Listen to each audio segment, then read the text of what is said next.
Bisa orang dipaksa untuk mencinta? Tidak. Oh, kalau begitu cinta itu anugerah Allah? Ya.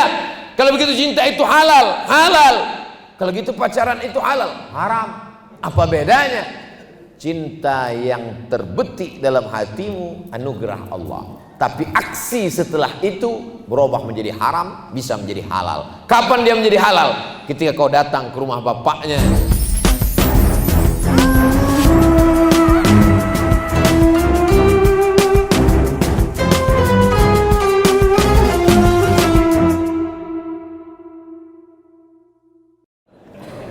Ini takdir, Beb. Ini ketetapan Allah.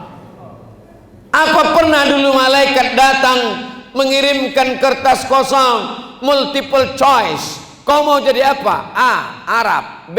Batak, C. Cina. Tidak ada. Itu semua pilihan Allah Subhanahu. Maka kita tidak boleh mengejek orang karena sukunya, mengejek orang karena warna kulitnya. Innallaha la yanzuru ila ajsamikum. Allah tidak pernah menengok bentuk tubuh kamu. Tapi saya ini orangnya gemuk, Pak Ustadz. Saya selalu diejek-ejek orang. Saya kasihkan dalil ayat bagi orang yang gemuk. Fa amma man saqulat mawazinuh fahuwa fi 'ishatir radiyah. Siapa yang berat timbangannya, maka dia diridhai Allah. Tapi yang kurus jangan tersinggung. Data dari PBB bahwa orang yang kurus adalah orang sehat. Itu bagi yang kurus. Yang gemuk, bacakan ayat tadi. Hidup ini sebetulnya simpel dan sederhana. Yang ribet itu adalah mendengarkan omongan tetangga.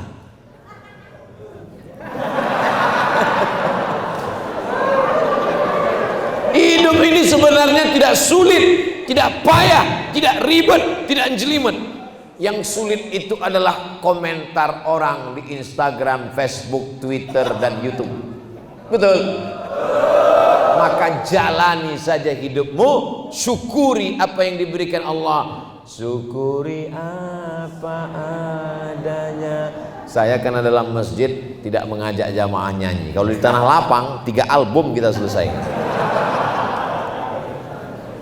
Mudah-mudahan ibu-ibu, bapak-bapak menjadi orang tua yang bersyukur dapat anak. Masukkan anak ke sekolah agama sehingga dia menjadi anak berbakti pada orang tua. Saya sebagai anak bersyukur punya orang tua. Kenapa? Dia sayang sama saya. Disekolahkannya saya. Dimasakkannya pulut pakai kunyit warnanya kuning. Di atasnya diambilnya kelapa, dibelah, diparut, dicampur gula merah, diletakkannya di atas pulut. Diserahkannya saya ke guru mengaji. Juara musabaqah tilawatil Quran di Makkah Al-Mukarramah 1986. Namanya Ustadz Armawi Abdurrahman. Emak saya perempuan biasa datang menjumpai ulama juara internasional. Ustadz, ini anakku namanya Abdul Somad. Ini pulut kuserahkan anakku kepada Ustadz. Ajarlah dia Al-Quran. Sekarang orang tua tak pernah mau menyerahkan anak kepada ulama, tak pernah mau mendekatkan anak kepada guru. Anak didekatkan dengan gadget. Akhirnya anak sibuk dengan Spiderman. Dulu anak-anak kalau jumpa Ustadz cium tangan. Anak-anak sekarang jumpa Ustadz, kata. Keluar sarang laba-laba. Gak boleh Spiderman Pak Ustadz. Boleh, silakan. Tapi Spiderman yang tidak tinggal sholat subuhnya. Besok bapak pakai, kalau anaknya suka Spiderman, bapak pakai baju Spiderman, azan di masjid. Allahu Akbar, Allahu Akbar. Semua anak-anak akan cerita, ternyata Spiderman sudah azan sekarang. Itu coba lihat orang tua yang cerdas itu. Dibuatnya berbaris di kamar anaknya. Anaknya pulang sekolah, diketuknya pintu, orang tuanya sembunyi di dalam, tapi kunci dibuka. Lalu si anak pun masuk ke rumah, kok nggak ada orang? Masuk dia ke kamar, terkejut dia. Di kamarnya sudah disusun oleh orang tuanya. Imamnya Hulk. Di belakang ada Naruto, ada Batman. Yang sop paling belakang Wonder Woman. Bahasa anak tidak bisa pakai ceramah. Nggak bisa anak-anak dikumpulkan. Ya ayyuhallazina amanu. Bisa. Pakai bahasa bilisani qaumihi. Alhamdulillah saya baru pulang dari Yogyakarta, dibeli komik. Ustadz Somad, ini komik. Komik ini apa isi komik ini? Buang-buang waktu aja. Rupanya isi komiknya adalah tentang tokoh-tokoh pahlawan nasional yang dalam teriakannya mengusir Belanda adalah kalimat Allahu Akbar. Anak-anak kita mesti dikenalkan dengan tokoh-tokoh nasional supaya dia cinta NKRI dan dia juga cinta agama. Tak dapat dipisahkan antara agama dengan kebangsaan. Hubbul watan minal iman. Bukan hadis Nabi, kata-kata hikmah dari para ulama. Ini mensyukuri nikmat anak. Mensyukuri nikmat anak itu bisa kalau tidak ada ayah ibunya. Gak ada. Ibu syukuri nikmat punya suami. Suami kau mana? Itu yang lisut itu. Gimana kau ketemu dengan suamimu dulu? Salah sambung. Kau gimana ketemu dengan suamimu dulu? Itulah ditangkap security. Syukuri dia orang yang baik-baik. Al-mar'atus salihah, perempuan yang salihah, allati tu'inu ala imanihi, yang dikirim Allah untuk menjaga iman bapak dan ibu. Ini bapak-bapak malam ini bisa datang pengajian kan karena ibu salihah kan? Coba ibu nggak salihah, papa mau kemana? Mau ngaji pengajian. Gayamu jadul. Pakai dong celana jeans yang sobek-sobek kayak habis ngebut. Ayo kita ke mall. Masa ke masjid? Nanti ke masjid udah agak-agak pikun dikit. Ini ibu-ibu bisa datang ke pengajian malam ini karena suaminya soleh kan? Coba kalau suaminya nggak soleh, nggak mungkin bisa dapat izin pengajian. Papa, aku mau pengajian. Kemana? Ke masjid. Siapa ustadznya? Ustadz Somad. Jangan ngaji, ustadz radikal. Ngapain diterima di Balikpapan, di Singapura aja diusir.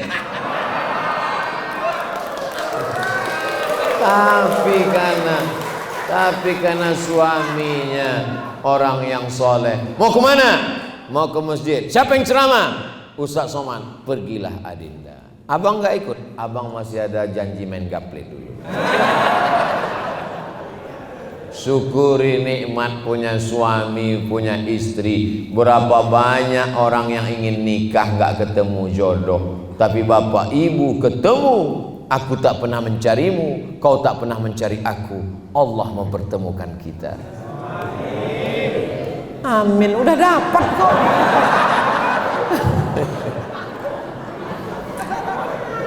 Syukuri nikmat bisa bersahabat dengan orang baik-baik. Kalau kau punya teman yang mengingatkan tentang sholat berjamaah, punya teman mengingatkan tentang tawasobil haq wa tawasobil sab, punya teman yang masih istiqomah malam-malam miskol ngajak tahajud, punya teman yang sampai hari ini istiqomah ngirimkan link-link ceramah, pegang dia erat sampai mati. Kenapa? Karena kalau sudah mati kau tak bisa megang dia lagi. Tapi kalau temanmu hanya ketika uangmu banyak, ketika jabatanmu tinggi, ketika kau terkenal, sampai disitulah ternyata persahabatan. Berteman di balik papan, bertetangga di surga Jannatul Firdaus. Nih, jaga teman ini, buat grupnya, buat menjadi komunitas. Yang penting kita bisa bersahabat. Watawasau bil haq watawasau bis sabr. Ustadz Somad, ya, dia selalu miss call saya tengah malam ngajak tahajud. Bagus, berteman terus dengan dia. Tapi dia laki-laki Pak Ustaz. Kamu? Saya perempuan. Oh. Tapi kami pacarannya Islami kok Pak Ustaz. Mana ada pacaran Islami? La yakhluwanna rajulun ma'a imra'atin illa ma'adhi mahramin. Tak boleh berhubungan laki-laki perempuan yang tak mahram. Saya nggak punya kakak laki-laki Ustaz. Dia udah seperti kakak saya. Dia udah macam abang saya. Dia udah macam saudara kandung saya. Berawal dari macam, berakhir dengan macam-macam. Kami hubungannya cuma miss call aja kok Pak Ustadz. Cuma ngajak sholat kok, cuma ngajak pengajian kok. Manggilnya aja Islami. Ya akhi, ya ukhti. Bulan kedua, ya umi, ya abi. Bulan ketiga, ya almarhum, ya almarhumah. Kalau memang kau bersyukur, putuskan hubungan itu. Lanjutkan dengan yang halal. Kupinang kau dengan bismillah. Jangan biarkan setan masuk dalam hubungan kalian yang baik. Karena cinta adalah karunia dari Allah Subhanahu wa ta'ala. Betul? Bisa orang dipaksa untuk mencinta? Tidak. Oh, kalau begitu cinta itu anugerah Allah. Ya. Kalau begitu cinta itu halal, halal. Kalau gitu pacaran itu halal, haram. Apa bedanya? Cinta yang terbetik dalam hatimu anugerah Allah. Tapi aksi setelah itu berubah menjadi haram, bisa menjadi halal. Kapan dia menjadi halal? Ketika kau datang ke rumah bapaknya. Tapi jangan mentang-mentang udah habis dengar ceramah ini lalu langsung pulang petantang petenteng. Assalamualaikum. Enggak begitu juga. Bawalah para alim, para ustadz, tokoh masyarakat, minta pinangkan. Jangan kepedean datang sendiri. Ditolak kalian mentah-mentah. Ustadz kok tahu? Saya pernah kena tolak. Bawa ustadz, bawa imam, bawa tuan guru, bawa kiai. Saya aja dulu saya bawa kiai. Kiai yang ngomong, saya diam aja. Kata Kiai, Somad ngomong, kamu kalau di mimbar ceramah ngomong. Enggak Kiai. Kan Kiai ngomong, kita jangan ngomong, kita diam aja. Kita angkat juru bicara. Oh kalau gitu Ustadz lah besok saya bawa sebelum pergi ke Tanjung Seler untuk Minang. Jangan. Kalau saya kalian bawa nanti saya yang diterima. Nah, syukuri nikmat cinta. Karena tak semua orang diberikan nikmat. Ada seorang laki-laki namanya Qais. Siapa namanya? Qais. Diberikan Allah cinta ke dalam hatinya. Cinta itu adalah nikmat yang diberikan Allah tertancap dalam tangkai jantung seorang laki-laki bernama Qais. Akhirnya dia tak ada melihat perempuan yang cantik di dunia ini kecuali Laila. Akhirnya dia tergila-gila, maka dia dipanggil dengan Laila Majnun. Artinya gila dengan Laila. Sampai-sampai setiap perempuan nampaknya Laila. Tak ada perempuan lain kecuali Laila. Tapi bapak Laila tidak mau menikahkan dia. Sampai akhirnya dia gila. Dan dia termasuk orang yang sembuh karena didoakan di samping Ka'bah. Begitu ditulis oleh Syekh Muhammad Mutawalli Asy-Sya'rawi dalam muzakkiratnya. Di antara orang yang sembuh di dinding Ka'bah adalah Qais, walaupun tak jadi dia menikah, tapi syair-syairnya itu menjadi saksi. Andai dia jadi nikah, mungkin syairnya tak ada. Andai dia jadi nikah, apa yang terjadi? Anaknya banyak. Tak jadi nikah, syairnya banyak. Sampai hari ini kekal abadi. Sampai akhirnya suatu hari dia ditanya, Qais, iya, kalau ada dua pilihan, dunia beserta isinya dengan Laila, kau pilih mana? Apa kata Qais? La ghubaru ni'aliha ahabbu ilayya wa asfali balwaha. Debu yang menempel di sendal Laila lebih kucinta daripada dunia beserta isinya. Debu menempel di sendal Laila lebih indah daripada dunia beserta isinya. Itu belum ada orang Balikpapan segila itu.